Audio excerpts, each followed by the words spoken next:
So hello everyone, now we are going to solve the paper number 14 AITS के हिसाब से अगर चलें तो again it is a full syllabus test. आगे आपके जितने भी टेस्ट होंगे वो फुल सिलेबस ही रहेंगे क्योंकि पार्ट्स वाले टेस्ट हम लोग ऑलरेडी कवर कर चुके हैं। पहला सवाल आपका स्ट्रक्चर ऑफ एटम से है। इसमें कहा गया है कि एक इलेक्ट्रॉन है जो एक स्टेशनरी ऑर्बिट से दूसरी स्टेशनरी ऑर्बिट में जाना चाहता है और हायर ऑर्बिट में जाना चाहता है।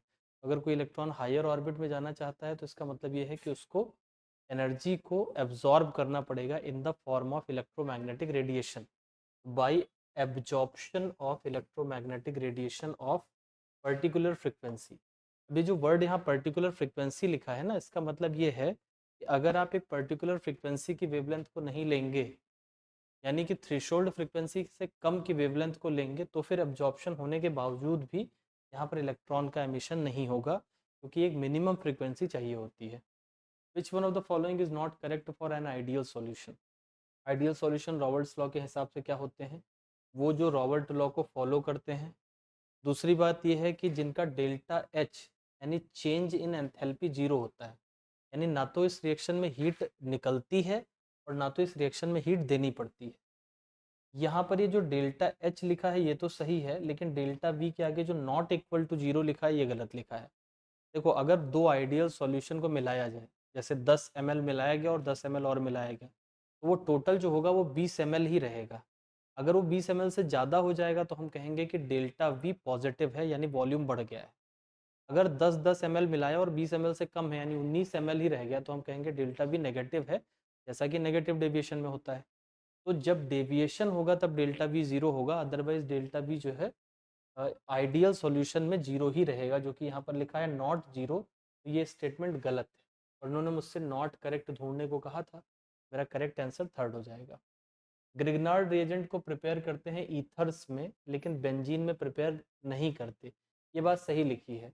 ग्रिग्नार्ड रिएजेंट जो होता है वो होता है RMgX, और ये जो ईथर होता है ROR, ये ग्रिग्नार्ड रिएजेंट को स्टेबिलिटी देता है। इसके पास लोन पेयर अवेलेबल होते हैं and it gives stability to Grignard reagent. तो पहला तो सही लिखा है।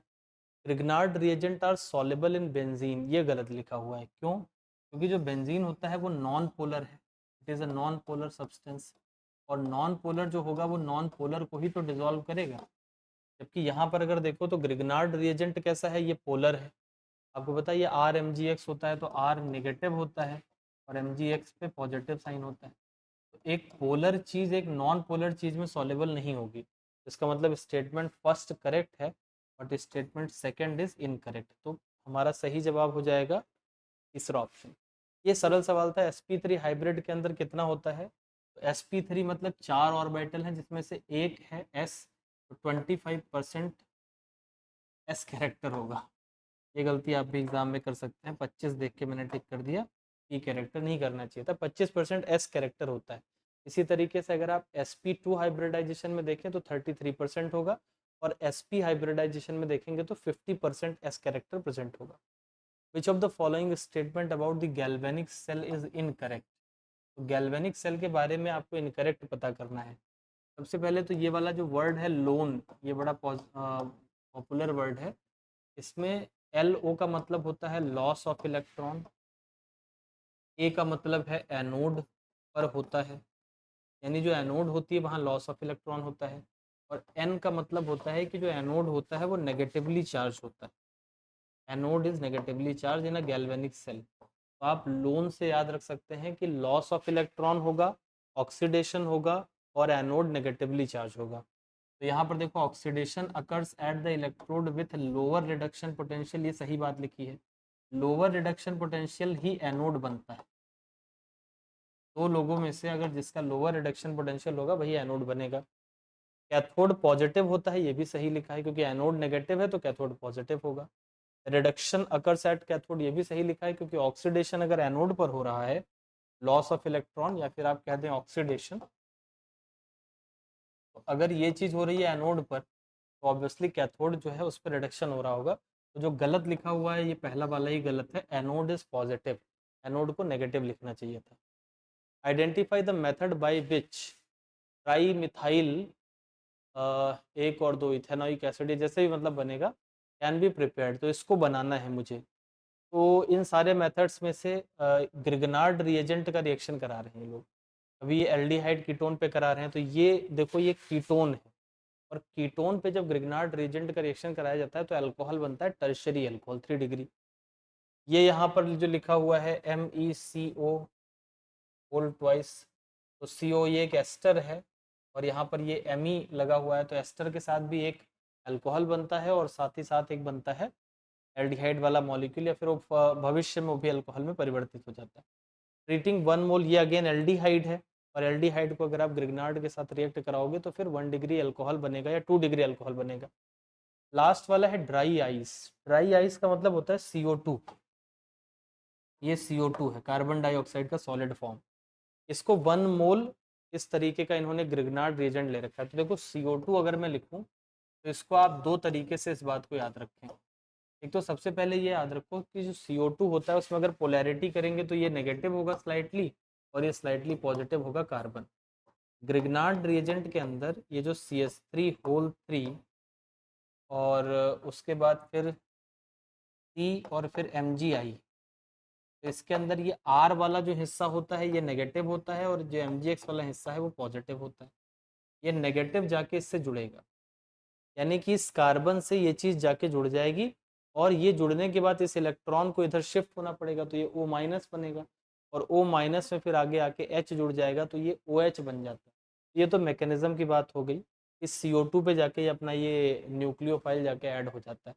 लेकिन इसमें और जो महत्वपूर्ण बात है वो ये है कि जब आप कार्बन डाइऑक्साइड का किसी के साथ रिएक्शन कराते हैं ग्रिगनार्ड का, तो आपको सिंपल याद रखना है कि इसका जो R वाला पार्ट है इसी में COOH जोड़ दो। तो इसमें जो R वाला पार्ट दिख रहा है ये क्या है, Me3C, इसी में COOH जुड़ जाएगा अगर इसको CO2 से रिएक्ट कराएंगे। तो यहाँ पर देखो Me3C और फिर COOH, यही मुझे बनाना था। मेरे लिए बेस्ट मेथड कौन सा हो गया, फोर्थ वाला। ग्रिगनार्ड को CO2 के साथ जोड़ेंगे तो जो ग्रिगनार्ड का R होगा वही COOH के साथ जुड़ जाएगा। तो इस बात को आप कम से कम इस सवाल से जरूर याद रखें कि अगर हम CO2 लेते हैं और साथ में RMgX का इसके साथ रिएक्शन कराते हैं तो जो भी R होगा दैट विल बिकम RCOH, ये प्रोडक्ट बन जाएगा। अगर इसकी जगह मिथाइल है, जैसे उदाहरण के लिए CH3 MgBr, अगर मैं इसके साथ इसका रिएक्शन करा रहा हूँ तो CH3 के साथ COH जुड़ जाएगा, इसका मतलब प्रोडक्ट बन जाएगा एसिटिक एसिड CH3COOH।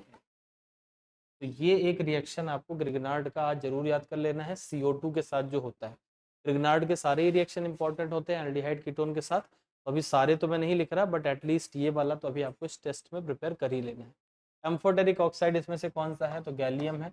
इसको याद करने का तरीका है बेसन, PESN, बेसन, गाल जीभ पर, GAL, और जीभ पर। ये मैंने इंटरनेट पे टेक्निक बहुत पुराने समय में सुनी थी, एक सर ने बताया था तो मुझे बढ़िया लगी तो मैंने याद कर लिया। बेसन मीन्स बेरिलियम और tin, GA gallium, aluminium, zinc और लेड, और इसमें मैंने बाद में ऐड करा था कि 3 करोड़ का बेसन होना चाहिए, यानी क्रोमियम अपने +3 में जब रहता है। तो ये लोग हैं जो ऑक्साइड बनाते हैं एम्फोटेरिक, ये आपको याद रखना है।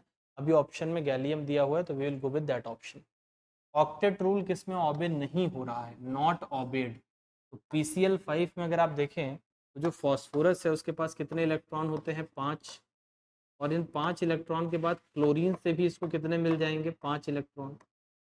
5 क्लोरीन लगे हुए हैं तो 5 इलेक्ट्रॉन इसको क्लोरीन से भी मिल जाएगा, और अगर इसको 5 क्लोरीन से मिल गया, 5 अपने खुद के थे, तो इसकी वैलेंस शेल में देखो तो टोटल कितने इलेक्ट्रॉन हो जाएंगे, 10 इलेक्ट्रॉन। और अगर 10 इलेक्ट्रॉन हो गया तो मतलब इसने ऑक्टेट रूल को पीछे छोड़ दिया, इसको बोलते हैं सुपर ऑक्टेट, ऑक्टेट से आगे चला गया। तो एक तो आपको ये इस सवाल में इसको टिक ही कर देना है कि ये सुपर ऑक्टेट शो कर रहा है। दूसरा ये बात याद रखें कि सुपर ऑक्टेट शो कर सकते हैं वही लोग जो डी ब्लॉक के एलिमेंट हो, क्योंकि उनके पास वैकेंट 3D ऑर्बिटल रहती है। जो वैकेंट डी ऑर्बिटल है उसमें और इलेक्ट्रॉन का भरना संभव है, इसलिए वही लोग शो कर सकते हैं। सेकंड पीरियड वाले सुपर ऑक्टेट नहीं शो कर सकते। अगर कोई सेकंड पीरियड वाला इस ऑक्टेट रूल को फॉलो नहीं करेगा तो उसमें इलेक्ट्रॉन डेफिशिएंसी होगी, यानी कि ऑक्टेट ये भी ऑबे नहीं कर रहा है क्योंकि इसके 3 खुद के 3 क्लोरीन के, इसके पास 6 इलेक्ट्रॉन है। तो अगर नॉट ऑबेड पूछे तब तो ये भी आ जाएंगे, लेकिन सुपर ऑक्टेट पूछे तो इस तरीके का आएगा। Which of the following will give a pair of enantiomer. तो ये इनैंशियोमर वाले में ये वाला बहुत पॉपुलर है, इस एग्जाम्पल को आप याद रखें, इसको नीट ने बहुत बार पूछ रखा है। तो ये जो है COEN होल ट्वाइस और इसमें Cl2 लगा हुआ है, तो आगे कुछ भी लगा सकते हैं, कभी कभी NO2 लगा देते हैं, कभी Cl लगा देते हैं, वॉटेवर। तो ये पॉजिटिव रहेगा ऊपर की तरफ, आगे कोई भी एनायन लग जाए। इसके बारे में एक बात आप देखो, 2 क्लोरीन आपको दिख रहे हैं, तो ये 2 क्लोरीन सिस पोजीशन पर हो सकते हैं यानी अगल बगल में 90 डिग्री पे, और ये दोनों हो सकते हैं ट्रांस यानी 180 डिग्री पे। इसका मतलब ये तो पता चल गया कि इसके अंदर ज्योमेट्रिकल आइसोमेरिज्म शो करेगा, GI शो करता है यानी ज्योमेट्रिकल आइसोमेरिज्म। ज्योमेट्रिकल आइसोमेरिज्म होता है सिस ट्रांस। अब ज्योमेट्रिकल आइसोमेरिज्म के बाद अगर आप देखो तो इसका एक सिस बनेगा और एक इसका बनेगा ट्रांस। जो ट्रांस होगा उसमें एक क्लोरीन ऊपर होगा, एक क्लोरीन नीचे होगा, तो बीच में आपको प्लेन ऑफ सिमेट्री मिल जाएगा, यानी इसके अंदर POS प्रेजेंट है, plane of symmetry is present. अगर POS है तो नो ऑप्टिकल एक्टिविटी, ये ऑप्टिकली इनएक्टिव होगा, ऑप्टिकली इनएक्टिव लिख देता हूँ और नो को आगे से काट दूंगा, तो दिस इज ऑप्टिकली इनएक्टिव। अब जो सिस वाला है ये ऑप्टिकली एक्टिव होगा, और अगर ये ऑप्टिकली एक्टिव है तो इसका एक D बनेगा, एक L बनेगा, यानी इसके पेयर ऑफ इनैंशियोमर मिलेंगे आपको। तो इस सवाल में अगर यहाँ पर सिस लिखा होता तो और अच्छा सवाल बन जाता। टोटल नंबर ऑफ आइसोमर इसके बनते हैं 3। तो ये भी सवाल पूछा गया है नीट में कि कितने टोटल बनते हैं। टोटल 3 आइसोमर बनते हैं, एक ट्रांस और एक सिस D और एक सिस L, तो टोटल कितने बन गए? 3 आइसोमर। ये सब सवाल पूछे जा चुके हैं, and it is a very very important you can say compound, वो हर 1-2-3 साल में रिपीट करके पूछ लेते हैं। तो ये आपको पूरी तरीके से याद रखना है कि इसके अंदर ये वाला आइसोमेरिज्म है। एक और खास बात मैं आपको बता दूं, अगर इसमें बाहर की तरफ NO2 लगा दिया गया लेटेस्ट से, तो अब ये ना आयोनाइजेशन आइसोमेरिज्म भी शो कर लेगा, क्योंकि NO2 अंदर जा सकता है, Cl बाहर आ सकता है, तो दूसरा वाला फिर आयोनाइजेशन कर देगा। अगर इसके अंदर मतलब अब बहुत सी संभावनाएं हैं, लेकिन अभी के लिए आपको इतनी सारी चीज़ें याद रखनी है। इसमें मैक्सिमम नंबर ऑफ मॉलिक्यूल हैं, तो आप सब में मोल निकाल के देखें, जिसमें मैक्सिमम नंबर ऑफ मोल होंगे उसी में मैक्सिमम नंबर ऑफ मॉलिक्यूल होंगे। तो ये तो N ही लिखा है, ये NO है 16 ग्राम, तो यहाँ मोल हो जाएंगे 16/32 यानी 1/2 मोल हो गया। यहाँ पर आप देखेंगे तो ये हो जाएगा 7 और मुझे लग रहा है यहाँ N2 होना चाहिए, तभी मॉलिक्यूल पूछ रहा है, तो ये हो जाएगा 1/4। ये 2 ग्राम है तो 2/2 इसका मॉलिक्यूलर वेट, यहाँ 1 मोल आएगा, और इसको अगर आप देखें तो इसका 16 है और इसका 14 है, तो 30 हो जाएगा। It will be 16 divided by 30। तो अगेन सबसे ज़्यादा मोल मुझे किस में मिल रहे हैं? हाइड्रोजन के अंदर मिल रहे हैं, तो सबसे ज़्यादा मैक्सिमम नंबर ऑफ मॉलिक्यूल भी मुझे इसी के अंदर मिल जाएंगे, ये बात आपको याद रखना। मैंने आपको पिछले पेपर के सॉल्यूशन में भी बताया था कि जितने ज़्यादा मोल होते हैं उतने ही ज़्यादा नंबर ऑफ मॉलिक्यूल्स होते हैं। Mole is directly proportional to number of molecule, ये हम कह सकते हैं। नंबर ऑफ एटम में नहीं कह सकते, क्योंकि एटम में तो आपको एटॉमिसिटी से मल्टीप्लाई करना पड़ेगा, बट नंबर ऑफ मॉलिक्यूल में ये बात कही जा सकती है। It is an assertion reason, एक प्रोसेस को एडियाबेटिक तब कहेंगे अगर सिस्टम हीट को एक्सचेंज ना करे सराउंडिंग से। एकदम सही बात लिखी है, एडियाबेटिक में हीट का ट्रांसफर नहीं होता है, ना हीट अंदर आती है ना हीट बाहर जाती है। It does not involve increase और डिक्रीज इन टेम्परेचर, ये गलत बात लिखी है, रीजन गलत है। देखो एडियाबेटिक प्रोसेस में ना हीट तो इन्वॉल्व होगी, हीट टेम्परेचर इन्वॉल्व होगा। क्यों? टेम्परेचर शब्द जो है उसको थर्मोडायनेमिक्स में आपको किससे रिलेट करना है? इंटरनल एनर्जी, क्योंकि हम लोग आइडियल गैस को पढ़ते हैं, we have to relate it with internal energy. आपको पता है कि अगर एडियाबेटिक प्रोसेस है तो उसमें Q 0 हो जाएगा, और हमें पता है डेल्टा E बराबर क्या होता है? Q plus W। अगर Q 0 हो गया तो वर्क बराबर डेल्टा E हो जाएगा। तो अगर work done on the system करोगे तो डेल्टा E बढ़ेगा यानी टेम्परेचर बढ़ेगा, अगर work done by the system होगा तो ये नेगेटिव हुआ यानी डेल्टा E घटेगा यानी टेम्परेचर घटेगा। ये तो हो गई थर्मोडायनेमिक्स की लैंग्वेज में। रियल लाइफ में अगर बात करें तो एडियाबेटिक मतलब हीट बाहर से आनी भी नहीं है और हीट बाहर जानी भी नहीं है, लेकिन वर्क तो कर सकते हैं। जैसा आप करते हैं कि मान लो एक बलून है, बलून में कहीं प्रिक कर दिया गया तो वो ना बहुत तेजी से गैस जाएगी, तो गैस को टाइम नहीं मिलेगा कि वो हीट एक्सचेंज कर सके, तो एडियाबेटिक हो गया वो, ऑलमोस्ट एडियाबेटिक। उस टाइम पे क्या होता है कि जब बहुत तेजी से गैस निकलती है तो गैस का टेम्परेचर कम हो जाता है, ठंडी हो जाती है। क्यों? क्योंकि सिस्टम वर्क कर रहा है एक्सपेंशन में, और सिस्टम वर्क करेगा तो इंटरनल एनर्जी कम हो जाएगी, और इंटरनल एनर्जी कम हो जाएगी तो टेम्परेचर भी क्या होगा? कम हो जाएगा। Acid catalysed hydration of alkene except ethene leads to formation of.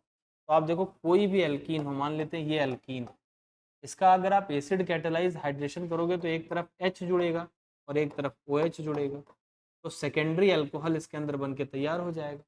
Secondary भी बन सकता है और टर्शरी भी बन सकता है। तो टर्शरी कब, मान लो कि इस तरीके का एल्कीन है, ये कोई एल्कीन है, इसके अंदर अगर आप एसिड कैटेलाइज हाइड्रेशन करेंगे, यहाँ पे OH आके जुड़ेगा तो ये 3 डिग्री अल्कोहल बन जाएगा, यानी सेकेंडरी बनेगा या फिर क्या बनेगा, टर्शरी अल्कोहल बनेगा if you are going for acid catalyse hydration. यहाँ पर बहुत सारे टर्म्स दिए गए हैं, बहुत सारी बातें, and again these things are from NCERT। ये एग्जैक्टली वहीं की लाइन है बायोमोलिक्यूल चैप्टर, जहाँ पर ग्लूकोज को बताया गया है। वहाँ एक बार आप जाके पढ़ेंगे सारी शर्तों को, तो पूरा एक्सप्लेन करके बताया गया है, दैट इज गुड कि वहाँ पे आप जाके इसको पढ़ सकते हैं। Glucose does not form hydrogen sulphide with NaHSO3। ये बात इसकी ओपन चेन स्ट्रक्चर से कैन नॉट बी एक्सप्लेन्ड। अब देखो, ओपन चेन स्ट्रक्चर ग्लूकोज का जो होता है उसमें इसका C double bond O free रहता है, यानी ये एल्डिहाइड कीटोन के कैरेक्टर्स को शो करेगा। और जो क्लोज्ड या फिर जो पायरनोज स्ट्रक्चर बनाते हैं उसके अंदर इसका O जो होता है वो इन्वॉल्व हो जाता है, तो ये एल्डिहाइड कीटोन के कैरेक्टर शो नहीं करता, यानी कार्बोनिल कंपाउंड के कैरेक्टर नहीं शो करता। तो ओपन चेन में फ्री है और क्लोज्ड चेन में बंद है। तो सबसे पहला, glucose does not form hydrogen sulphide with NaHSO3। इस बात को अगर आपको एक्सप्लेन करना है तो उसके लिए आपको कौन सा स्ट्रक्चर बताना पड़ेगा, ये वाला, कि भाई उसका जो CO ग्रुप है वो इन्वॉल्व हो गया है, और अगर वो इन्वॉल्व हो गया है तो इस वजह से वो हाइड्रोजन सल्फाइड से नहीं जुड़ता है। तो ये चीज़ आपको ओपन चेन स्ट्रक्चर एक्सप्लेन नहीं कर सकता है। तो इसमें पूछा है can not be explained by open chain, तो ये एक्सप्लेन नहीं हो पाएगा ओपन चेन से। On oxidation with HNO3 glucose gives saccharic acid. इसमें ओपन चेन क्लोज चेन का, इसको आप ओपन चेन से इजीली एक्सप्लेन कर सकते हो कि इसके अंदर एक अल्कोहल है जो कि ऑक्सीडाइज हो जाता है। Glucose is found to exist in 2 different crystalline form which are named as alpha and beta. अगर आपको पुराना पेपर याद हो, मैंने आपको बताया था कि ग्लूकोज का जो ये स्ट्रक्चर है, इसके कार्बन नंबर 1 पर OH नीचे की तरफ है या OH ऊपर की तरफ है, इसी पे डिसाइड करते हैं कि वो अल्फा है या बीटा, और उन दोनों को एनोमर्स बोलते हैं। तो this thing also can not be explained by open chain structure, it can be explained by the closed structure only. On reaction with bromine water glucose gives gluconic acid. तो ये bromine water से अगर आप करोगे तो gluconic मिलेगा, यानी एक तरफ ऑक्सीडाइज होगा, और अगर आप करोगे HNO3 के साथ तो आपको सैकरिक एसिड मिलेगा, यानी दोनों तरफ ऑक्सीडाइज हो जाएगा और कार्बोक्सिलिक एसिड बन जाएगा। तो इससे भी आप ओपन चेन से एक्सप्लेन कर सकते हैं। HI करोगे तो वो सबको रिड्यूस करके N हेक्सेन बना देता है, इसे भी हम ओपन चेन से एक्सप्लेन कर सकते हैं। तो A और C ये दोनों ऐसी प्रॉपर्टी है जिसे आप ओपन चेन से एक्सप्लेन नहीं कर सकते हैं। इसके लिए आपको ग्लूकोज का क्लोज्ड वाला स्ट्रक्चर ही मानना पड़ेगा। और यही वो बातें थी जिससे लोगों ने ये सोचना शुरू किया कि ग्लूकोज स्ट्रेट चेन के फॉर्म में नहीं रहता, बल्कि वो साइक्लिक स्ट्रक्चर बनाता है, और वहीं से वो पायरानोज वाला स्ट्रक्चर बनने का सोचा गया। Again I would suggest you कि आप इसे NCERT में बायोमोलिक्यूल चैप्टर में जाके, जहाँ उन्होंने मोनोसैकेराइड पढ़ाया है वहाँ पर ग्लूकोज के बारे में बताया, तो वहाँ जाके इसको जरूर पढ़ें, बहुत अच्छा एक्सप्लेन किया गया है। Just go and have a look about this. Which of the following pair constitute a buffer. जब भी बफर पहचानना हो तो बफर में याद रखना कि बफर 2 प्रकार के होते हैं। एक बफर है हमारे पास एसिडिक बफर, और एक बफर है हमारे पास बेसिक बफर। एसिडिक बफर जो होगा उसके अंदर वीक एसिड प्लस उसका सॉल्ट होगा स्ट्रॉन्ग के साथ, सॉल्ट विथ स्ट्रॉन्ग बेस। और बेसिक बफर जो होगा उसमें वीक बेस होगा प्लस उसका सॉल्ट होगा स्ट्रॉन्ग एसिड के साथ। यानी कि बफर अगर बन रहा है तो हमें वीक वाला कंपोनेंट तो ढूंढना ही पड़ेगा। NaOH एक स्ट्रॉन्ग बेस है, ये बफर नहीं बना सकता। HNO3 एक स्ट्रॉन्ग एसिड है, ये बफर नहीं बना सकता। HCl एक स्ट्रॉन्ग एसिड है, वो भी बफर नहीं बना सकता। तो हमारे पास टोटल और टोटल सिर्फ यही बचा। और HNO2 एक वीक एसिड है, and HNO2 form salt with NaOH के साथ कर लें तो NaNO2 बना देगा, and that will form a buffer, it will be acidic buffer. तो सवाल अब तक जितने बफर के रिलेटेड आए हैं उसको पहचानने के लिए आप ऐसे जान सकते हैं कि बफर में आपको पहचानना पड़ेगा कि आपको वीक वाला निकाल के देखना है। You have to go for the weak option in case of buffer solution, that is very very important. Okay, so let's go to the next question. ये जो सवाल है ये अगेन असर्शन रीजन है। Bond angle of H2S is smaller than H2O। अब देखो ये जो है ये आपको एनसीईआरटी में ग्रुप 16 हाइड्राइड्स में पूरा टेबल बना के दिया गया, वहां से आप जाके देख भी सकते हैं। H2O जो होता है उसके अंदर बॉन्ड एंगल अलग होता है, और H2S, H2SC, H2T इन सब के अंदर लगभग 90 डिग्री का बॉन्ड एंगल होता है। मतलब 92 और 91 और 90 ऐसे करके एंगल्स होते हैं। तो कम तो होते जाते हैं लेकिन 90 के ही आसपास में रहते हैं। इसका कारण क्या है कि H2O जो है, H2O के अंदर तो आपको हाइब्रिडाइजेशन दिखेगा, इनके अंदर ड्रैगोज रूल लगने के कारण हाइब्रिडाइजेशन नहीं होता, पी कैरेक्टर बहुत ज़्यादा होता है। बट वो अभी हमारा कहना नहीं, अभी तो हम इसको EN से भी सॉल्व कर सकते हैं। Bond angle of H2S is smaller than H2O, ये सही बात है। उसका 104 के करीब बॉन्ड एंगल है और इसका 90 के करीब है, तो कम है। ये तो सही लिखा हुआ है असर्शन।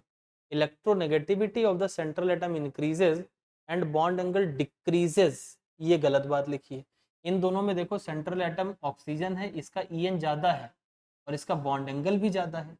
सेंट्रल एटम का EN जब बढ़ता है तो बॉन्ड एंगल भी बढ़ता है, यहाँ पर उल्टा लिखा हुआ है। और इससे आप ये भी याद रखें कि electronegativity is directly proportional to electronegativity of the central atom, ये पूरा is directly proportional to bond angle.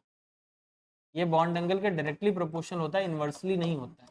Inversely कौन होता है? Electronegativity of the peripheral atom, central atom की नहीं बात करते हैं। और ये लगाते तभी हैं जब पेरिफेरल एटम सेम हो, मतलब सेंट्रल वाला तब लगाओगे जब पेरिफेरल सेम हो, और पेरिफेरल वाली बात तब लगाओगे जब सेंट्रल सेम हो। तो इसमें assertion is correct but reason is not correct. Which of the following ester is obtained by esterification of propane to all with ethanoic acid? तो जरा इथेनोइक एसिड बना लेते हैं, CH3, C double bond O और OH।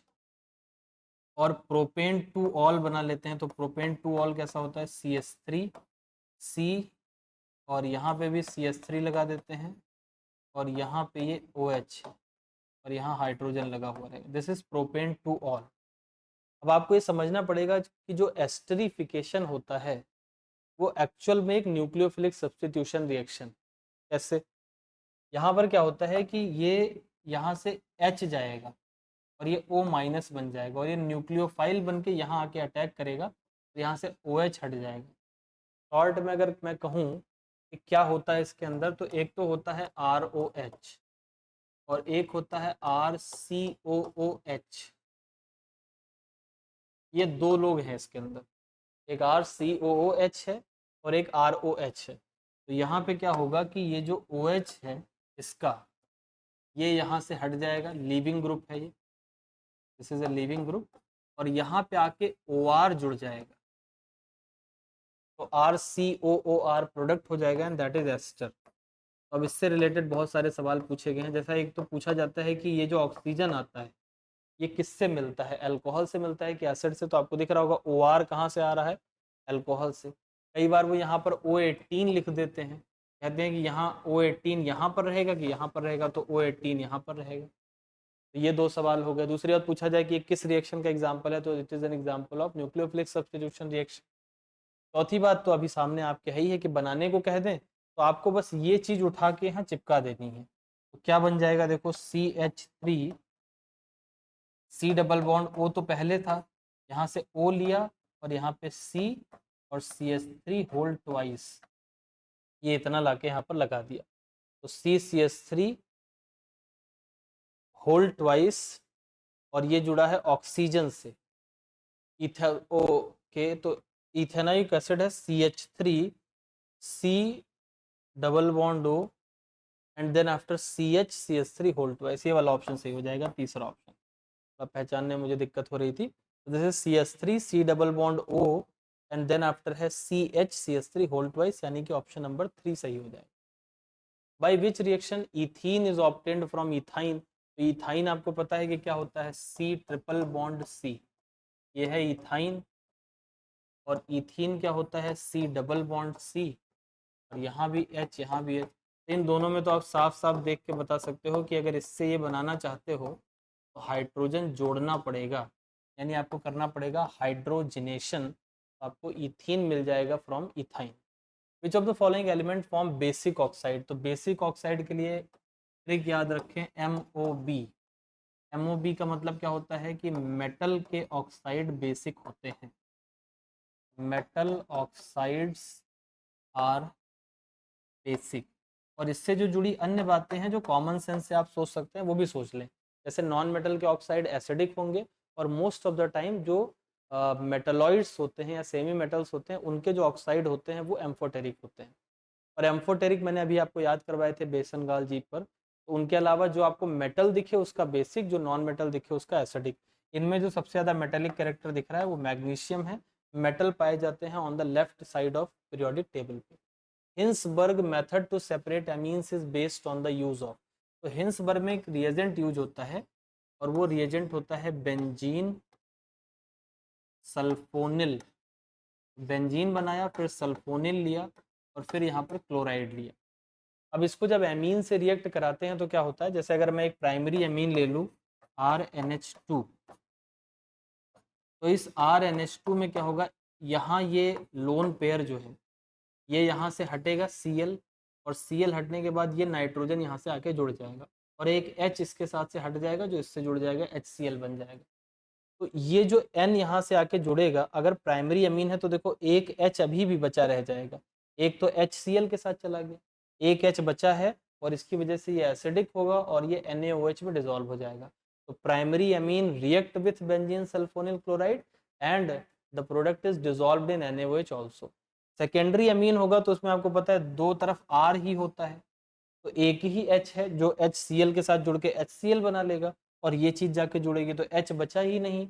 तो secondary amine क्या होगा, react with this reagent but the product does not gate dissolve in NaOH।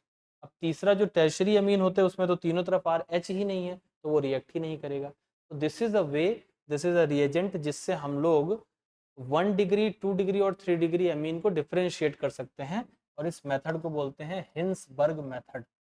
ये आपके एनसीईआरटी में गिवन है। विच of the following is not a ligand, तो आप देखो सोडियम प्लस कैसे लीगेंड हो सकता है, लीगेंड बनने के लिए लोन पेयर होना चाहिए। दूसरी बात है कि हर पॉजिटिव वाले को देख के ये भी नहीं सोचना है कि वो लीगेंड नहीं है। लास्ट टाइम हम लोगों ने देखा था, एक हम लोगों ने कॉम्प्लेक्स बनाया था FeH2O होल 5, और यहाँ पर NO प्लस था, इसको बोलते हैं brown ring complex. This is called brown ring complex.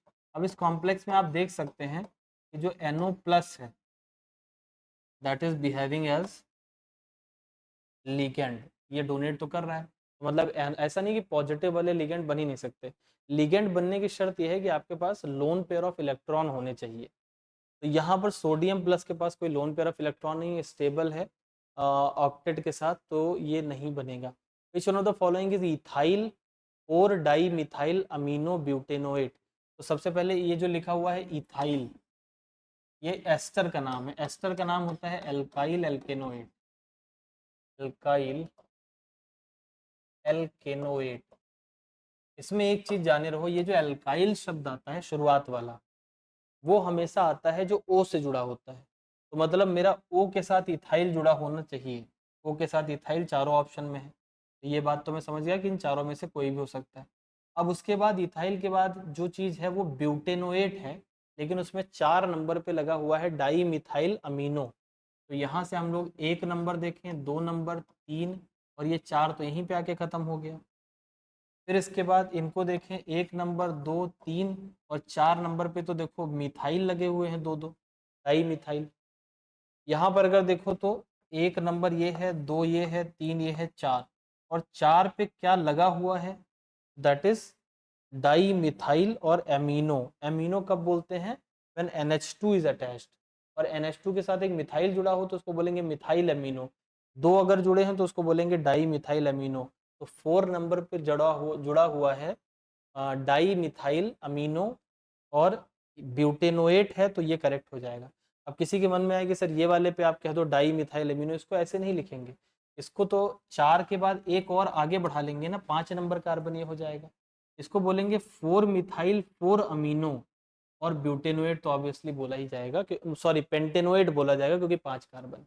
यहाँ तो आप चेन ही आगे बढ़ा सकते हो, तो ये नहीं हो सकता है। तो the correct answer will be 4th option, यानी ये हमारा सही जवाब हो जाएगा। The equilibrium constant for A gives B plus C is this and B plus C gives P. तो देखो पहला रिएक्शन है ए से बना बी प्लस सी, दूसरा है बी प्लस सी से बना पी, और जिस रिएक्शन का ये पूछ रहे हैं वो है ए से पी। आपको पता है अगर इन दो रिएक्शन को हम जोड़ दें तो तीसरा मिल जाएगा। जब दो रिएक्शन को जोड़ने से तीसरा रिएक्शन मिलता है तो उनके इक्विलिब्रियम कांस्टेंट को मल्टीप्लाई करने से तीसरे वाले रिएक्शन का इक्विलिब्रियम कांस्टेंट मिल जाता है। तो ये इक्विलिब्रियम कांस्टेंट जो है वो स्टोइकियोमेट्री पर डिपेंड करता है। अगर दो रिएक्शन जोड़ने से तीसरा रिएक्शन मिल रहा है तो इन दो रिएक्शन के जो इक्विलिब्रियम कांस्टेंट हैं इनको अगर हम मल्टीप्लाई कर दें तो हमें तीसरे रिएक्शन का इक्विलिब्रियम कांस्टेंट मिल जाएगा। तो ये सही जवाब इसमें हो जाएगा चौथा वाला option. Hafnium has greater density than zirconium, ये पहला स्टेटमेंट है। Lanthanoid contraction is responsible for similar radii of hafnium and germanium. तो आपको पता है ये बहुत ही पॉपुलर एग्जांपल है, जर्कोनियम जर्मेनियम बोल रहा हूँ मैं, जर्कोनियम और hafnium, these are very popular example. तो जर्कोनियम और हॉफनियम जो है ये कई बार एग्जाम में आ चुका है। आपको पता है जर्कोनियम और हॉफनियम के अंदर एक प्रक्रिया पाई जाती है जिसको लैंथेनॉइड कॉन्ट्रैक्शन कहा जाता है। Now this lanthanoid contraction is responsible for the similar radius of these two, इन दोनों के सिमिलर रेडियस के लिए जिम्मेदार है। तो ये तो पहला स्टेटमेंट जो दूसरा है तो सही हो गया। दूसरा लिखा है हॉफनियम हैज ग्रेटर डेंसिटी, तो अगर रेडियस सिमिलर है तो वॉल्यूम भी क्या होगा, सिमिलर होगा। वॉल्यूम अगर सिमिलर है तो जिसका मास ज़्यादा होगा उसकी डेंसिटी ज़्यादा होगी, तो हॉफनियम का मास ज़्यादा है इसलिए से इसकी डेंसिटी भी क्या हो जाएगी, ज़्यादा। तो करेक्ट हो जाएगा फर्स्ट ऑप्शन, क्योंकि दोनों स्टेटमेंट सही हैं। और आप जानते हैं डेंसिटी का फॉर्मूला क्या होता है, मास अपॉन वॉल्यूम। इसको ऐसे सोचो कि अगर दोनों की रेडियस सेम है तो दोनों का वॉल्यूम भी सेम होगा, रेडियस सेम तो वॉल्यूम सेम। वॉल्यूम सेम हो गया तो डेंसिटी डिपेंड करेगी मास पे, और मास यानी मास नंबर जिसका ज़्यादा होगा, जो हैवी होगा, उसी की डेंसिटी ज़्यादा हो जाएगी। हॉफनियम हैवी है इस वजह से इसकी डेंसिटी क्या है, ज़्यादा। तो दोनों ही स्टेटमेंट अपने आप में सही हो जाएंगे। अगले सवाल पे चलते हैं, मीजोमेरिक इफेक्ट क्या है। तो mesomeric effect is distance independent. क्यों, क्योंकि मीजोमेरिक का मतलब रेजोनेंस, और आपको पता है रेजोनेंस को बस वो मिलता रहे क्या, अगर कॉन्जुगेशन मिलता रहा तो रेजोनेंस कहीं भी पहुंच जाएगा। जैसे ये यहाँ से मूव करेगा फिर यहाँ आएगा, फिर यहाँ आने के बाद फिर मूव करेगा फिर मूव करेगा। तो ये रेजोनेंस जो है या मेसोमेरिक जो इफेक्ट है वो डिस्टेंस पर डिपेंड नहीं करता है।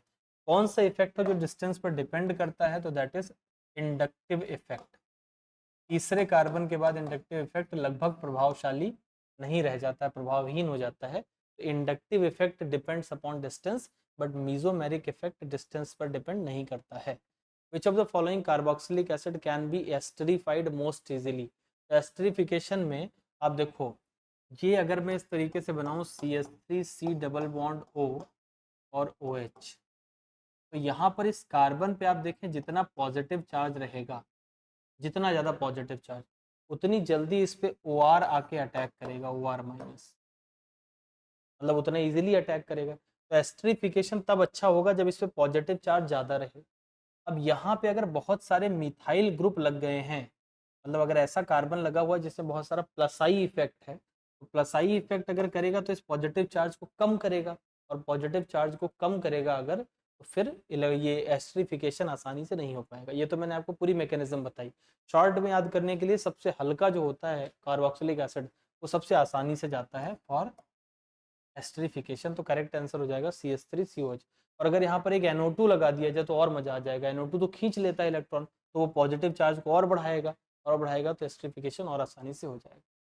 4F ऑर्बिटल के लिए लिखना है तो n बराबर, अब देखो 4F है तो n बराबर तो 4 हो जाएगा, जो सबसे आगे लिखा है यही लिखा जाता है। L का वैल्यू S के लिए 0, P के लिए 1, D के लिए 2 और F के लिए 3, तो L का वैल्यू 3 हो जाएगा। 4 3 ढूंढना है तो इस ऑप्शन को काट दिया, इस ऑप्शन को काट दिया। अब 4 और 3 इन दोनों में दिख रहा है। M की वैल्यू क्या हो सकती है, अगर M की वैल्यू देखें तो वो L से कभी ज़्यादा नहीं हो सकती, बराबर हो सकती है, but M can not be greater than L, तो ये वाला भी गलत हो जाएगा। तो हमारा करेक्ट आंसर कौन सा है, first answer will be the correct answer. एक बात याद रखें कि N से छोटा होना चाहिए L, और L से मैक्स टू मैक्स बराबर हो सकता है M।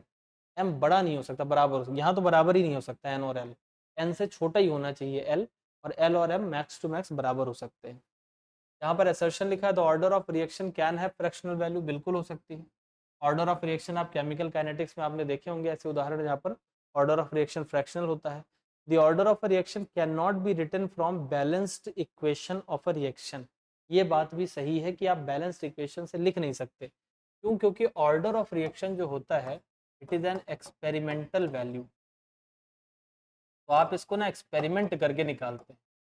तो बातें दोनों सही लिखी हैं लेकिन ये इसका एक्सप्लेनेशन नहीं है। Both A and R correct but reason is not the correct explanation. Correct explanation इसका मतलब करेक्ट एक्सप्लेनेशन तो एक अलग ही कहानी हो गई, लेकिन ये दोनों स्टेटमेंट जो हैं वो दोनों पूरी तरीके से सही लिखे हुए हैं, ये यहाँ पर आप देख सकते हैं। ईथर जो होता है वो मोर वोलेटाइल होता है। क्यों? ईथर है ROR और एसिड क्या होता है? कार्बोक्सिलिक नहीं, अल्कोहल इज ROH। यहाँ पर H जो है वो डायरेक्टली जुड़ा हुआ है ऑक्सीजन से, और हाइड्रोजन बॉन्डिंग तभी होती है जब H डायरेक्टली जुड़ा हो O से, उसी परिस्थिति में हाइड्रोजन बॉन्डिंग हो सकती है। तो इनके पास यानी अल्कोहल के पास विशेष कैरेक्टर होता है हाइड्रोजन बॉन्ड, और इनके अंदर ये चीज़ उपलब्ध नहीं है। तो इसका मतलब ईथर जो है वो ज़्यादा वोलाटाइल होगा, इसीलिए डाईइथाइल ईथर गैस है। लेकिन अगर आप इथेनॉल को देखें तो वो लिक्विड है because of more inter molecular hydrogen bonding. Inter molecular hydrogen bonding in ether नहीं, sorry, in alcohol, intermolecular hydrogen bonding in alcohols, that will be the correct answer। Sulphur का ऑक्सीडेशन नंबर S8 इसका natural state है, प्रकृति में इसी रूप में पाया जाता है तो 0 हो जाएगा। क्लोरीन हमेशा माइनस में रहता है तो ये -2 है तो इसको +2 बनना पड़ेगा। दो लोगों में +2 बांटो तो एक आदमी के हिस्से में +1 आएगा। और H2S में हाइड्रोजन जो है वो हमेशा +1 में रहता है, सिर्फ मेटल हाइड्राइड में हाइड्रोजन नेगेटिव रहता है। तो यहाँ अगर ये +1 में है तो 2 प्लस यानी कि ये -2 में हो।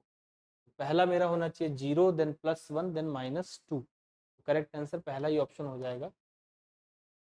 The vapour pressure of given temperature of an ideal solution, mole 0.2 mole of a non volatile solute and 0.8 mole of solvent is 60 millimetre of mercury, vapour pressure of the pure solvent. तो देखो दो लोगों को मिलाया जा रहा है तो मैं इस पर रॉबर्ट्स लॉ लगाता हूँ।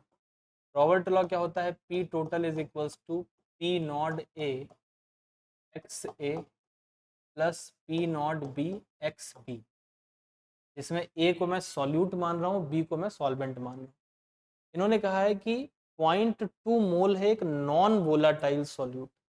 अब आपको पता है अगर सॉल्यूट नॉन वोलाटाइल है तो वो वेपर प्रेशर में तो कोई हिस्सा नहीं दे रहा होगा, जब उड़ ही नहीं रहा है तो वेपर क्या बनाएगा? तो यानी सॉल्यूट का तो कोई योगदान यहाँ पर नहीं। तो फिर मेरे पास फॉर्मूला क्या बचा? P total is equals to P naught B XB। यहाँ से अगर आप P नॉट B निकालें तो ये कितना आएगा? P total divided by XB। इन्होंने टोटल प्रेशर दे रखा है कि दोनों को मिला के 60 mm ऑफ Hg है तो 60 नीचे लिखो। और मोल फ्रैक्शन ऑफ सॉल्वेंट क्या होता है? XB will be equal two moles of solvent upon moles of solute plus moles of solvent. तो मोल्स ऑफ सॉल्वेंट कितना है? 0.8, और दोनों जोड़ दोगे तो 1 आएगा। ये तो 0.8 ही हुआ। अब यहाँ 0.8 करोगे 8 हटाओ 600, 600 बटे 8 मतलब 75। तो 75 mm of Hg will be the correct answer. Simple Roberts law का एप्लीकेशन है, और रॉबर्ट लॉ में अगर सॉल्यूट नॉन वोलाटाइल है तो ये वाला हिस्सा फॉर्मूले से गायब हो जाता है, क्योंकि जब वो नॉन वोलाटाइल है तो वो उड़ेगा नहीं, और जो उड़ेगा नहीं वो वेपर प्रेशर में कोई योगदान नहीं करेगा। इस तरह का सवाल हम लोग पहले भी देख चुके हैं। रीमर टीमान रिएक्शन मैंने लास्ट टाइम भी आपको बताया था कि आप एक वो बना लें सारे नेम रिएक्शन का एक, दैट विल बी बेटर। तो रीमर टीमान रिएक्शन को आप जोड़ सकते हैं किसके साथ? It will form conversion of phenol to salicylaldehyde. आपको पता है फिनॉल को रिएक्शन कराते हैं किसके साथ? CHCl3 और साथ में KOH लेते हैं, NaOH लेते हैं, तो उससे बन जाता है सैलिसल्डिहाइड। ये हो गया रीमर टीमन। कोलबेज रिएक्शन में फिनॉल को बनाते हैं ऑर्थो हाइड्रोक्सी सैलिसिलिक एसिड में कन्वर्ट करते हैं फिनॉल को। एंड विलियमसन सिंथेसिस आपको पता है, Williamson synthesis is reaction of alkyl ketone with sodium alkoxide, ये हो जाएगा। और conversion of 2 degree alcohol to halide copper at 573 kelvin पे।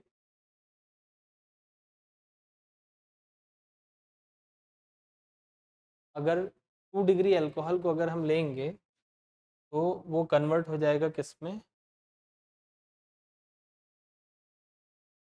ये थोड़ा सा ना दाएं बाएं इधर उधर हो गया। Conversion of 2 degree alcohol to ketone होना चाहिए, ये कीटोन यहाँ होना चाहिए। अगर आप उसको कॉपर 573 पे लोगे तो कीटोन में बदलेगा। और ये रिएक्शन ऑफ एल्काइल कीटोन नहीं होना चाहिए, एल्काइल हैलाइड होना चाहिए। हाँ, ये वर्ड्स जो हैं इधर के उधर हो गए थोड़ा सा, मुझे लगता है पेपर में ऐसा नहीं हुआ होगा शायद, लेकिन ये टाइपिंग वाइपिंग में कुछ एरर हो गई है। तो 2 डिग्री अल्कोहल आप एनसीईआरटी में देखें तो 1 डिग्री 2 डिग्री 3 डिग्री अल्कोहल तीनों को ऑक्सीडाइज करने का मेथड बताया गया। 1 डिग्री अल्कोहल जो होता है वो क्या बनाता है, एल्डिहाइड। 2 डिग्री अल्कोहल कीटोन बनाता है और 3 डिग्री एल्कीन बना लेता है, क्योंकि उसके अंदर ऑक्सीडेशन इतना आसानी से नहीं होता है। तो ये और Williamson synthesis is alkyl halide. कल मैंने आपको बताया था, मतलब कल का मतलब लास्ट पेपर में, कि 3 degree halide go for elimination and 1 degree halide go for substitution. In case of 1 degree halide the product will be ether, and in case of 3 degree halide the product will be alkene.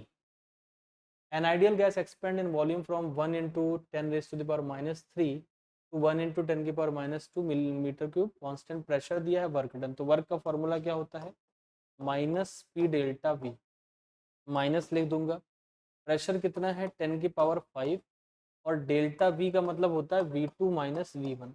ये जो लिखा है ना 1 into 10 की power minus 2, इसको जरा सोचो, हम ये भी तो लिख सकते हैं 10 इंटू 10 की पावर माइनस 3। तो 10 इंटू 10 की पावर माइनस 3 बाद में हो गया, पहले 1 था, दोनों को घटाओगे तो कितना आएगा, इट विल बी 9 इंटू 10 की पावर माइनस 3, और मल्टीप्लाई होगा 10 की पावर 5 से, आगे माइनस लगा है ये मत भूलना, ये आ जाएगा आपके पास माइनस 900। माइनस 900 और जूल को टिक करना, किलो जूल मत टिक कर देना। मतलब ये तीनों ऑप्शन कितने मजेदार है, 900 तीनों में है, माइनस 900 होगा और जूल होगा, किलो जूल नहीं होगा, ये आपको ध्यान रखना।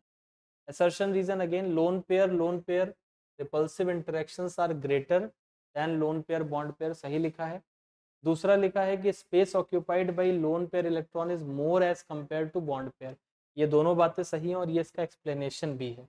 अगर आप एनसीईआरटी में जाएंगे और वैलेंस बॉन्ड थ्योरी पढ़ेंगे तो उसके जस्ट बाद आपको मिलेगा valence shell electron pair repulsion theory, VSEPRT short में अगर कहें तो।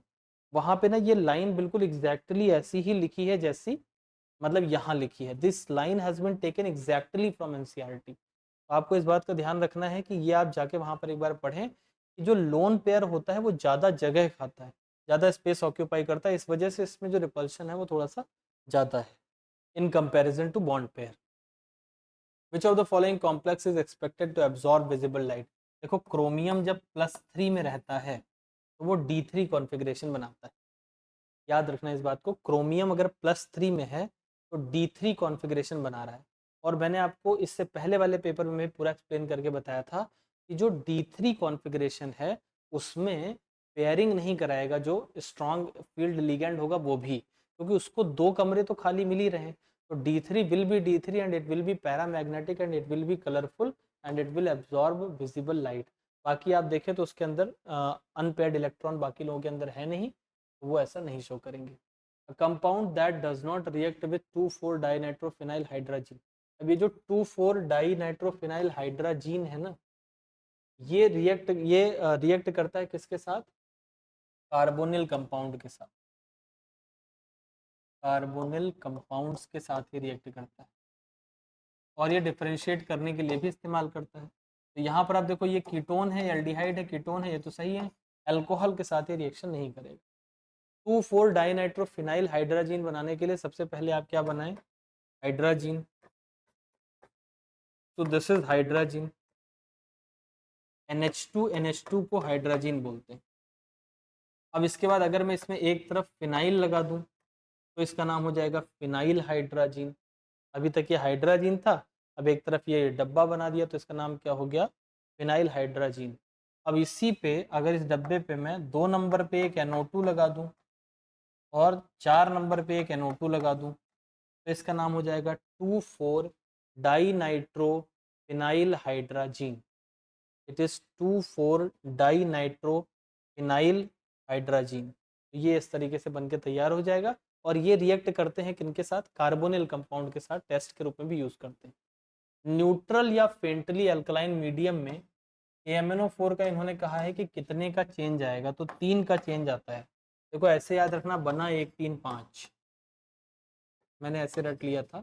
बेस में 1 का चेंज आता है, न्यूट्रल में 3 का, और एसिड में 5 का चेंज आता है KMNO4 में। बना 1 3 5 135, इट इज कॉल्ड KMNO4। ये वैलेंसी फैक्टर भी है, it is valency factor also, या फिर आप इसको कह सकते हैं it is change in oxidation number. Change in oxidation number भी है ये, या फिर वैलेंसी फैक्टर भी है, दोनों बातें इसके साथ कही जा सकती हैं। IUPAC name of di ethyl isopropyl amine, तो अमीन का मतलब N लगाएंगे, डाई इथाइल का मतलब इधर भी 2 कार्बन और इधर भी 2 कार्बन, और यहाँ पे आइसोप्रोपाइल मतलब ये इस तरीके से चलेगा। अब देखो जब इस तरीके से नाम लिखते हैं अमीन का, जहाँ पे सबसे ज़्यादा कार्बन होते हैं उसी को पेरेंट चेन मान लिया जाता है। यहाँ मैं नंबरिंग शुरू करूँ तो 1 2 3, यानी इसका नाम प्रोपेनामीन होगा, प्रोपेन टू अमीन ये इसका नाम होगा।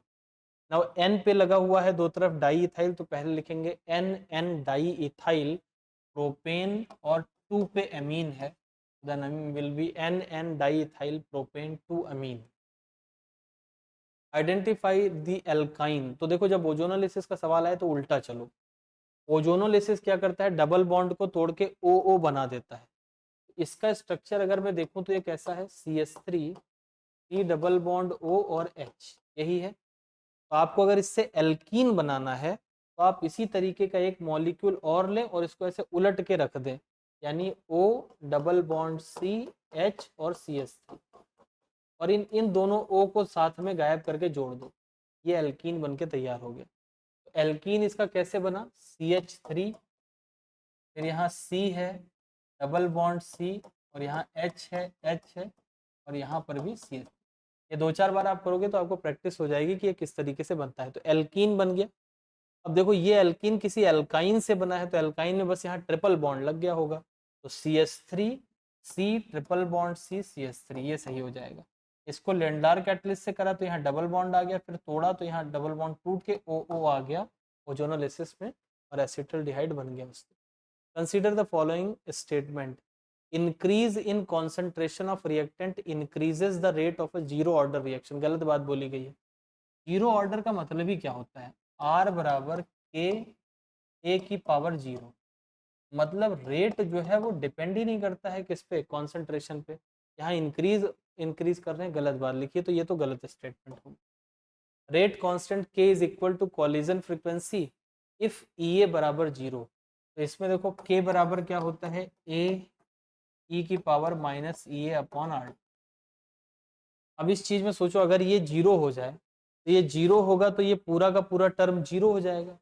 किसी की पावर 0 बराबर 1 होता है, तो इसका मतलब उस केस में if EA is equals to 0 तो K बराबर A हो जाएगा।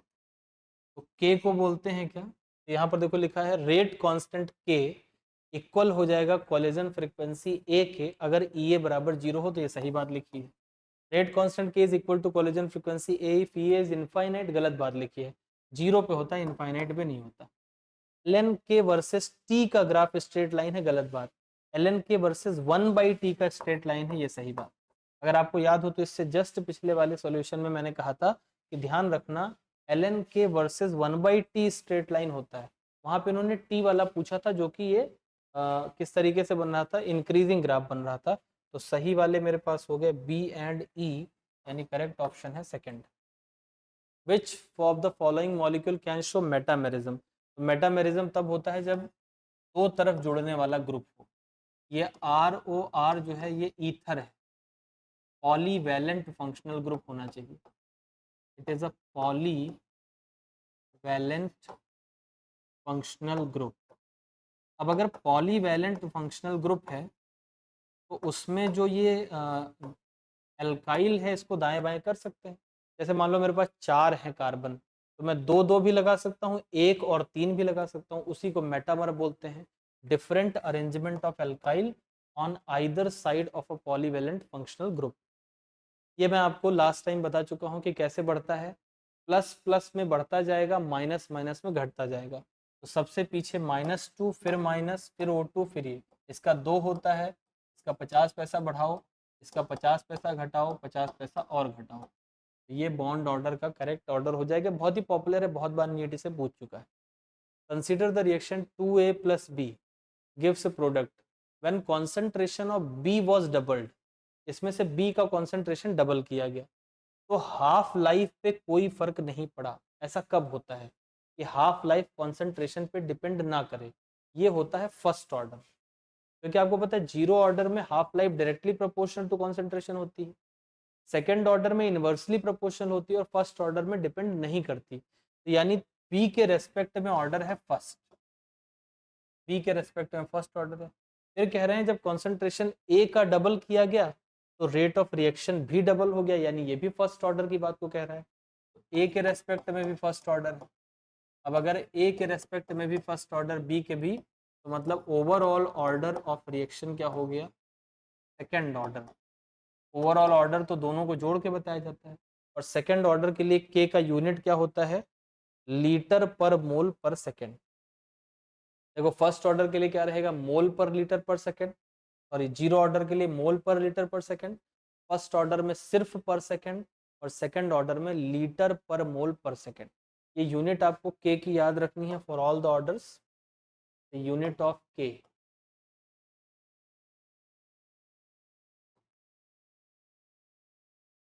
पहला लिखते हैं जीरो ऑर्डर, फिर लिखते हैं फर्स्ट ऑर्डर, फिर लिखते हैं सेकेंड ऑर्डर।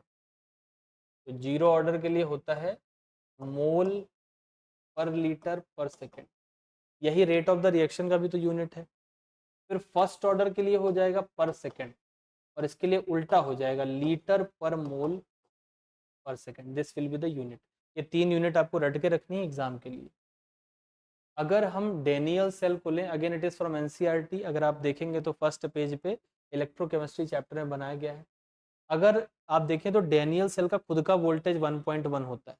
अगर आप बाहर से भी 1.1 लगा दोगे तो क्या होगा? कोई करंट नहीं बहेगी, जितना इधर है उतना ही उधर लगा दिया तो करंट का फ्लो नहीं होगा। अगर ई एक्सटर्नल 1.1 है तो नो फ्लो ऑफ इलेक्ट्रॉन होगा, यानी बी के साथ मुझे फर्स्ट मिलाना है, और ऐसा मेरे दो ऑप्शन में है, बी के साथ फर्स्ट। और भी चेक कर लेते हैं। अगर ई एक्सटर्नल 1.1 से कम है, देखो उसका खुद का कितना है 1.1, बाहर वाला 1.1 से कम लगाया है, तो मतलब इसकी बात चलेगी, इस वाले का ये डोमिनेट करेगा सेल खुद। और सेल अगर डोमिनेट करेगा तो इलेक्ट्रॉन कहाँ से निकलेगा? जिंक से, और किधर जाएगा? कॉपर की तरफ जाएगा। जिंक एनोड बनेगा, और जिंक जो है वो डिजोल्व होगा कहाँ पर? At zinc dissolve at anode and copper deposit at cathode. ये होगा if external is less than 1.1। पहले वाले के साथ ऑब्वियसली थर्ड को मिलाना पड़ेगा, करेक्ट आंसर ये हो जाएगा। इसके साथ भी मैं आपको यहाँ पर लिख देता हूँ कि again just go and have a look of it. NCERT में इसको जाके देखना, चित्र बना हुआ है, ये आपको मिलेगा एनसीईआरटी में चैप्टर इलेक्ट्रोकेमिस्ट्री में, प्रॉपर डायग्राम बनाया गया है बढ़िया सा, और वहाँ से आप इसको जाके पढ़ सकते हैं, you will feel good. Naphthalene आप जानते हैं, छोटी छोटी गोलियां होती हैं जो कपड़ों में रख दी जाती हैं, तो नैप्थलीन जो होता है वो सब्लिमेट कर जाता है, उड़ जाता है। तो नैप्थलीन और बेंजोइक एसिड को अलग करने का सबसे अच्छा मेथड है सब्लिमेशन। यहाँ पर अगर आप देखें तो सबसे पहले नंबर पर ब्रोमीन लगाना है। अब ब्रोमीन लगाना है तो एक बात को जरा देखो, इसके ऊपर ना दो ग्रुप लगे हुए हैं, एक OH लगा हुआ है और एक CHO। ये जो OH है ये है ऑर्थो पैरा डायरेक्टिंग, और साथ ही साथ आप जानते हैं इसके पास लोन पेयर है। लोन पेयर को ये जब अंदर भेजेगा रिंग में, तो ये रिंग को एक्टिवेट करेगा ESR के लिए। तो ये जो है ये एक्टिवेटर है, दिस इज एक्टिवेटर। और ये चाहेगा कि जो ब्रोमीन है वो आके ऑर्थो और पैरा पोजीशन पे इसके जुड़े, पैरा तो खाली नहीं है, तो ये चाहेगा कि ऑर्थो पे आके जुड़े। ये जो है CHO, it is a Meta directing group, और ये जो होता है ये डीएक्टिवेटर होता है, इट इज डीएक्टिवेटर। ये रिंग से इलेक्ट्रॉन को खींचता है। यहाँ आपको ये सोचना है कि हम किसकी बात माने, इसकी बात माने कि इसकी। वैसे यहाँ पर तो कोइंसिडेंस से दोनों एक ही बात कह रहे हैं। ये मेटा डायरेक्टिंग मतलब ये भी कह रहा है यहाँ जोड़ो, इसका मेटा तो यहीं पड़ेगा। यहाँ तो सेम है, लेकिन अगर आपको कभी ऐसे दो में कन्फ्यूजन मिल जाए कि मैं किसकी बात मानूँ, तो आपको हमेशा एक्टिवेटर की बात माननी है, ना कि डीएक्टिवेटर की। तो एक्टिवेटर की बात अगर मैं यहाँ पर मानूँ तो मुझे ब्रोमीन यहाँ यहाँ जोड़ देना चाहिए। तो जो ए बन के तैयार होगा वो इस तरीके का होगा कि ये बना, यहाँ OH है, यहाँ पर CHO है, और यहाँ पे ब्रोमीन जुड़ गया और यहाँ पे ब्रोमीन जुड़ गया। अब अगले नंबर पे NH2OH, ये आपको पता है अमोनिया के डेरिवेटिव जो दिखाए गए हैं, एल्डिहाइड में एडिशन देते हैं, H2 के साथ जुड़ेगा तो ये यहाँ पर आके जुड़ जाएगा। तो B जो बनेगा वो किस तरीके का बनेगा, B विल बी, इस पे कोई फर्क नहीं पड़ेगा, इस पे भी कोई फर्क नहीं है, इस पे भी कोई फर्क नहीं है, और यहाँ ये जो CHO था यहाँ CH बचेगा, और ये डबल बॉन्ड बना के ये N और H आके जुड़ जाएगा। नाउ P2N के साथ OH जुड़ जाएगा, ये बन जाएगा हाइड्रोक्सिल एमीन जिसको बोलते हैं, ऑक्सिम्स बनाएंगे यहाँ पर। तो दिस इज हाइड्रोक्सिल एमीन, और ये एल्डिहाइड कीटोन के साथ जुड़ के ऑक्सिम बनाता है। तो अगर आप नाम नहीं भी याद रखें तब भी कोई बात नहीं। अब P2O5 जो है, जो अगला रिएजेंट है, ये कैसा रिएजेंट है, इट इज डिहाइड्रेटिंग, ये वाटर को रिमूव कर देता है, डिहाइड्रेटिंग। P2O5, Al2O3 या फिर concentrated H2SO4, these are dehydrating agents. ये क्या करेगा, यहाँ से OH को निकाल देगा, यहाँ से H को, और यहाँ पे ट्रिपल बॉन्ड बना देगा, यानी साइनाइड बन जाएगा। तो तीसरे स्टेप में C वाले में नीचे साइनाइड लगा रहना चाहिए, अड़ोस पड़ोस में ब्रोमीन लगा रहना चाहिए। तो इट्स अ गुड क्वेश्चन। अलग अलग स्टेप में आपको अलग अलग रिएक्शन करने को कहे गए हैं। तो ऑर्गेनिक का ये आप कह सकते हैं कि थोड़ा अच्छा सा सवाल है, 2-3 चैप्टर को इसने इंक्लूड कर लिया है। This was all about your paper number 14। अब हम लोग मिलेंगे पेपर नंबर 15 में। पढ़ाई करते रहें, और टेस्ट में मैं आपको जहाँ जहाँ NCERT का रेफरेंस देता हूँ उसको जाके जरूर देखें, बिकॉज अगर अभी नहीं देखेंगे तो अब आप कब देखेंगे। एंड पिछली बार मैंने आपको टेस्ट में ये कहा था कि जिन चैप्टर से आपको तकलीफ होती है, यानी which you hate doing and it comes every time, हर टेस्ट में आ रहा है, बार बार उसके क्वेश्चन नहीं हो रहे हैं, तो उस पर स्पेसिफिक फोकस देके आपको अभी 10-5 दिन में निपटा लेना है। क्योंकि एक बार जब ये 15 दिन बीत जाएंगे उसके बाद आपके दिमाग में प्रेशर आना शुरू हो जाएगा कि अब एग्ज़ाम बहुत नज़दीक है, ये करूँ वो करूँ, बहुत सारा काम हो जाएगा। तो अभी समय है उन चैप्टर्स को करने के लिए। तो कीप स्टडिंग, पढ़ते रहें। अगले टेस्ट में फिर मिलते हैं, तब तक के लिए ऑल द बेस्ट।